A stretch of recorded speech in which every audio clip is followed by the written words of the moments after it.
Bonjour à toutes et à tous dans une nouvelle vidéo. Aujourd'hui nous allons parler de quelque chose dont nous parlons beaucoup sur la chaîne, c'est de Marvel. Oui. Marvel. Ah, Marvel. Eh bien, sur la chaîne nous avons donc déjà parlé de pourquoi MODOK était une merde dans Quantumania, et nous avons aussi parlé de Venom. On va rester un peu plus proche du Venom avec Madame Web aujourd'hui. Bon alors, vu que l'intro a déjà duré un peu plus de 10 secondes, on va passer au générique et on va reprendre après.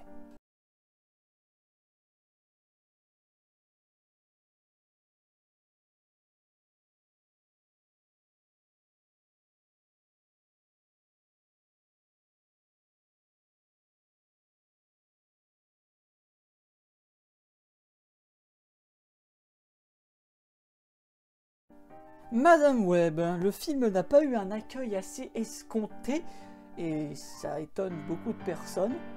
C'était une question rhétorique, bien entendu. Non, le film Madame Web mérite-t-il réellement toute cette accumulation, excusez-moi je perds les mots, de haine lui arrivant dans la gueule directement? Oui et non, personnellement, je dirais que non, hein, sur un point de vue tout de même assez objectif. Enfin, des retours que j'ai ouï dire de personnes de la vraie vie dans la salle où j'étais, on a le fait que c'est un Marvel de transition, ce qui est faux, puisqu'il n'appartient pas au MCU, mais à la continuité du Spider-Man Cinematic Universe de Sony, où j'ai oublié le terme. De toute façon, vous l'avez à l'écran, mais bref. Enfin, donc non, ce n'est pas un Marvel de transition. Y a pas de scène post-générique, donc c'est pas un vrai Marvel. Ta gueule. et enfin, alors ça là, ça concerne pas directement le film, mais non, le prochain Marvel n'est pas Ant-Man 3. C'est Deadpool 3, ou Deadpool et Wolverine. Hein.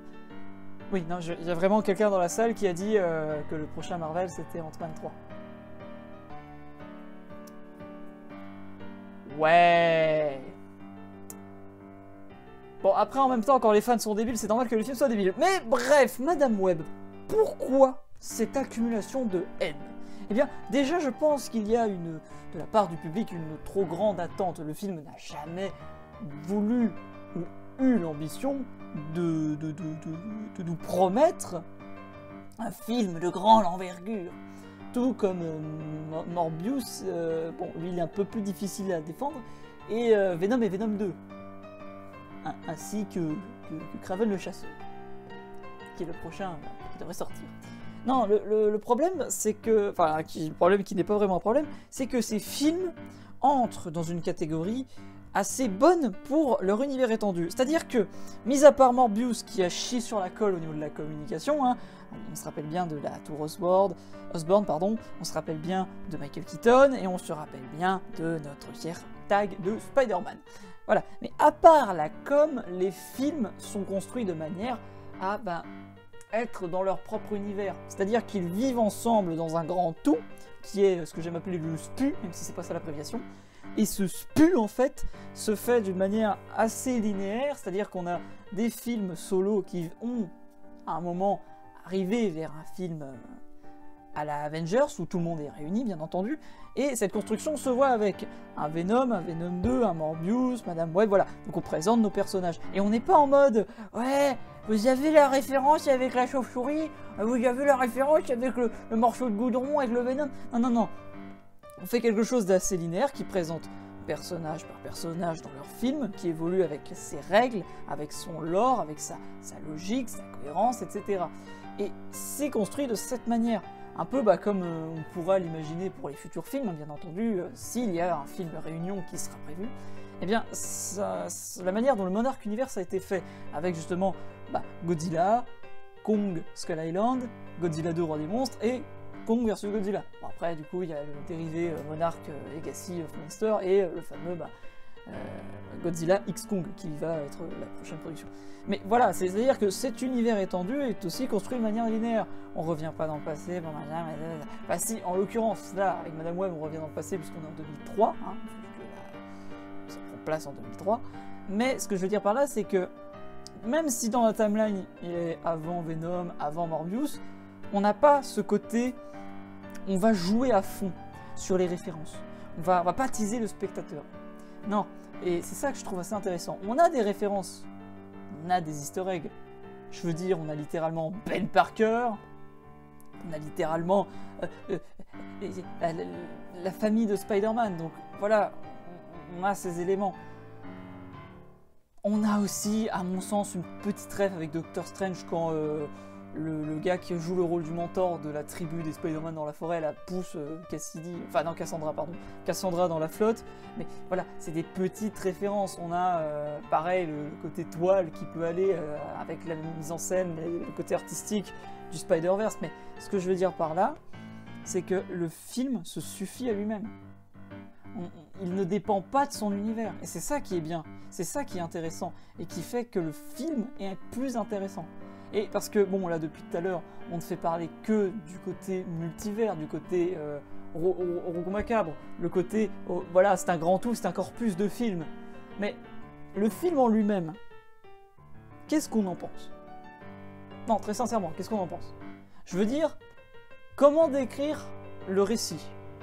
Eh bien, on a Cassandra, qui travaille comme secouriste, dans des trucs de pompiers, machin, SAMU, les couilles là, et qui un jour va être prise en proie à des visions. Elle va voir des petites branches de l'avenir, déjà un peu dans comment dire, la culpabilité d'avoir eu un de ses collègues / amis mort dans cette vision qu'elle aurait pu sauver.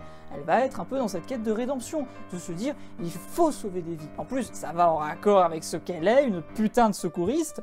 Donc voilà, déjà on a quelque chose d'assez sympa et cohérent. Ça, c'est vraiment le lancement du film.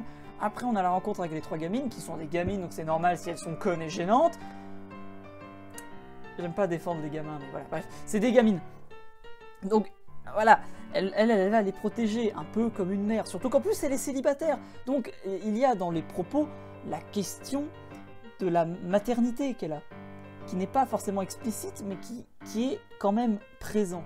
Le côté, voilà, c'est une femme qui vit seule, elle nourrit des chats errants, elle veut sauver un max de vie, c'est une personne aimante, et elle va s'occuper de 3 gamines. Je veux dire, c'est un ascenseur émotionnel qui est fou, avec la culpabilité qui la ronge, avec toute la frustration qu'elle a avec sa mère, qui va être dans la quête du personnage, et qui est intéressant et, à mon sens, assez bien détaillé. Justement, le film suit quelque chose de linéaire et est cohérent. Il y a beaucoup de flash-forward, vu que forcément elle va dans le futur. Hein. Donc, je veux dire, rien que la scène où elle prend l'émergence de ses pouvoirs après cet accident qui va faire en sorte que ça se libère, entre guillemets, et cette scène-là, elle est cool. Parce qu'on voit le pigeon qui va être la victime qu'elle va réussir à sauver. On voit le ballon qui va symboliser cette inquiétude. Cette inquiétude qu'elle a, parce qu'à ce moment-là, elle est encore, comment dire, elle est encore assez bloquée, elle est encore assez en proie à ces pouvoirs-là, et puis elle vient de subir le traumatisme de la mort de son ami. Donc voilà, il y a toutes ces choses-là qui sont... Enfin, quoique, non, je crois qu'il meurt après. En tout cas, il y a quand même quelque chose qui fait que c'est un questionnement, et on voit ce ballon à ce moment-là. On va revenir sur le ballon d'ailleurs. Pour moi, il y a aussi un autre truc avec le ballon sur lequel on va revenir. Oui, parce que bon, même si pour moi le film est réussi, il y a quand même des défauts. On va en parler après. Et donc, voilà, on a tous ces éléments, le putain de S qui tombe là. Enfin, voilà, c'est tous ces éléments qui sont présentés, qui reviennent. Et pareil, rien que la scène où le méchant, là, Ezekiel, voit les Spider-Woman le tuer, enfin, on se dit, est-ce que ce moment va arriver? Et ce qui est intéressant, c'est que le fait d'avoir chassé les nanas, là, l'a implicitement tué. Sa quête l'a tué. Il s'est détruit. Donc, est-ce que le fait d'avoir essayé d'échapper à son destin ne l'aurait pas tué? Il y a tout un questionnement, il y a toute une structure narrative qui fait que ça fonctionne, à mon sens. Qui fait que le récit n'est pas débile et fonctionne. Donc, pour moi, on a quelque chose de bien fait à ce niveau-là. C'est-à-dire que les personnages sont quand même intéressants. Cassandra, elle est intéressante. Elle est attachante, elle a quand même une putain d'histoire avec tout le background autour de sa mère, le rapport de force qu'elle a avec Ezekiel d'une certaine manière, parce que lui est techniquement un peu la cause est la cause et la conséquence de sa mort, puisque ben, forcément, en essayant de tuer la mère de Cassandra, il a créé les pouvoirs que Madame Web que Madame Web a, et donc forcément, ces pouvoirs qu'elle va utiliser contre lui, ça fait ce rapport de force. C'est pour ça qu'il y a quelque chose qui est assez intéressant là-dessus, avec le fait que l'héroïne est créée grâce à son vilain, et le vilain a créé l'héroïne. Et aussi, techniquement, est aussi un peu créé grâce à lui, enfin grâce à elle, vu que sans la mère de Cassandra, il n'aurait jamais chopé l'araignée ni ses pouvoirs. Donc c'est tout cet ensemble qui, à mon sens, fait que ça fonctionne. Maintenant, on va parler quand même des défauts, parce qu'il y a quand même quelques petits défauts. Bon, déjà, il y a quand même des grosses facilités à la fin, c'est-à-dire qu'elle débloque assez rapidement ses pouvoirs, et elle les maîtrise assez rapidement. C'est un peu dommage pour moi à ce niveau-là. Et aussi, ayez des couilles dans votre film. Dans vos films. Ayez des couilles. Ayez des couilles. C'est tellement dommage de ne pas avoir tué Peter Parker. Ça aurait été génial. Au moment où la mère de Peter demande à Cassandra de deviner son prénom, un ballon explose. Préparation. Plus tard, il meurt. Paiement. Lorsqu'il y a la course-poursuite dans New York, lorsqu'elle va accoucher, elle a une vision où son ennemi Ezekiel bute tout le monde dans la bagnole. Et donc, par conséquent, Peter. Par conséquence, Peter, pardon. Non, par conséquent, Peter. Bon, bref, on s'en branle. Ce que je veux dire par là, c'est que s'ils avaient tué Peter Parker, ça aurait été incroyable. Ça aurait été incroyable parce que là, on aurait pu parler des implications que ça donne dans tout l'univers de Sony. Et surtout, ils auraient tué une icône qui, actuellement grandit dans le MCU, mais ils auraient tué une icône. Et symboliquement parlant, ça aurait été très intéressant. Et au-delà de ça, ça voudrait dire qu'ils auraient basé leur univers sur Spider-Man, dans un univers où Spider-Man n'existerait pas, mais tous les autres personnages. Et ça aurait été très intéressant, je pense. Sur un point de vue récit, sur un point de vue univers, sur un point de vue pur de what if, de et si, sur cette conséquence qu'aurait eu la mort de Peter Parker. Ça aurait été génial. Et je trouve que c'est un gros manque qu'il y a eu dans le film. Dès le moment où on nous présente Ben Parker, on sait qu'il va y avoir quelque chose. Dès le moment où on présente la mère de Spider-Man enceinte, on sait qu'il va y avoir quelque chose. C'est tellement dommage de ne pas avoir pu aller au bout des choses et de ne pas avoir tué Peter Parker. Mais à mon sens, le film est réussi, globalement. Je veux dire, c'est du bon spectacle, ça se suit de manière linéaire. Le film joue avec les spectateurs, un peu, vous savez, comme ces jeux de merde, là, Dark Anthology de mes couilles, avec le côté vision. Donc ouais, le film est cool. Donc franchement, je comprends pas. Je comprends pas ce que les gens reprochent à ce film. Et soyez pas trop hypé en mode gros enjeux, gros machin, dommage. Là, on est dans un film de super-héros qui se concentre sur son héros et pas sur son univers. Je veux dire, Ant-Man, le film, il en a rien à foutre de Scott. Il en a rien à foutre de ses personnages. Tout ce qu'il veut, c'est être en mode « Regardez, il y a Kang, MD, ah ben non, il n'y a plus Kang. » Enfin, c'est ça le problème. C'est que, pareil, Deadpool 3, on veut pas voir Deadpool 3. On veut voir Deadpool on the Multiverse of Madness. C'est ça le problème. On veut voir Deadpool, on veut voir Wolverine. Wolverine is the Multiverse of Madness. Donc, c'est ça le problème. Soyez juste conscients qu'un film de super-héros, c'est un film sur le super-héros. Je veux dire, on peut reprocher tout ce qu'on veut au film Venom, Venom 2 et Morbius. Pour moi, ce sont aussi des merdes monumentales. Je les aime pour l'esthétisme et pour le gros fanservice dégueulasse. Mais ça c'est mon problème. Je veux dire, je suis conscient que ce sont des énormes tas de merde.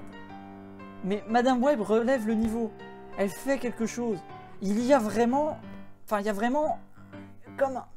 On a l'impression que là, ils se sont pas dit... Ouais, c'est Venom, donc forcément c'est vendeur. Madame Web, tout le monde s'en branle. Et ils le savent.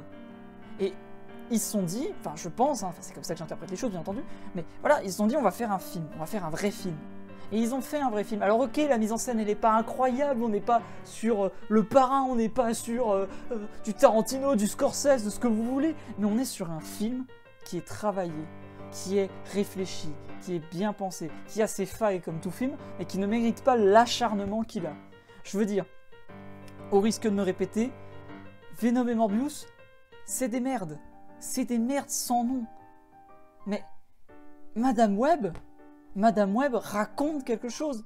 Venom, c'est juste Venom avec ses chicots de xénomorphes et sa putain de langue de hentai. Venom 2, c'est ça, mais avec Carnage. C'est tout. Je veux dire, il n'y a pas plus, il n'y a pas moins, il n'y a pas vraiment de récit fondé, il y a des trucs débiles, genre Venom qui veut dans une disco, enfin, putain, le fait qu'il se sépare comme un vieux couple de merde, l'idée est intéressante mais mal exploitée. Enfin, il y a plein de choses qui font que ça marche pas. Morbius, c'est pareil, enfin... ils savent pas faire des anti-héros, et... Enfin, des anti-héros, du coup, il n'y a pas de H, donc ça... Enfin, bref, mais Madame Web propose quelque chose. Donc, je sais que cette vidéo sera vue par 3 connards. 3 connards random qui vont se dire « quoi cette merde ?» Et je suis même pas sûr qu'ils arriveront au bout de 15 minutes. 16 même, presque. Bref, je sais qu'ils n'arriveront pas à ce niveau-là. J'en suis totalement conscient. Mais putain de merde, soyez pas débiles. Regardez le film en tant que film et pas en tant qu'entité appartenant à un univers. Ce genre de choses, faut y penser, faut se dire ok, ça en fait partie, mais quand vous regardez Godzilla et Kong Skull Island, vous vous dites pas que c'est dans le même univers. Sauf à la fin dans la scène post-générique. Mais c'est tout. Je veux dire, Madame Web, c'est comme les Spider-Man de Sam Raimi ou de The Amazing. C'est-à-dire que, voilà, on nous présente une origin story, je parle des 1 bien entendu, on nous présente une origin story, et à la fin, voilà, on tease une éventuelle suite. C'est tout. Il n'y a pas de je vais le faire moi-même, ou les choses viennent de t'échapper, Strange, blablabla. Non, là, on est sur un film. Un film qui se concentre sur son personnage. Allez voir Madame Web. Et jugez-en par vous-même. Ou attendez qu'il sorte en streaming en VOD. Oh non, je devrais pas dire ça. Bon allez, allez tous vous faire foutre et je vous dis à une prochaine. Ouais, c'est bien comme fin ça. Ouais. Allez, salut. Bonjour, laisse un commentaire, laisse un like et abonne-toi à la chaîne. Allez, au revoir.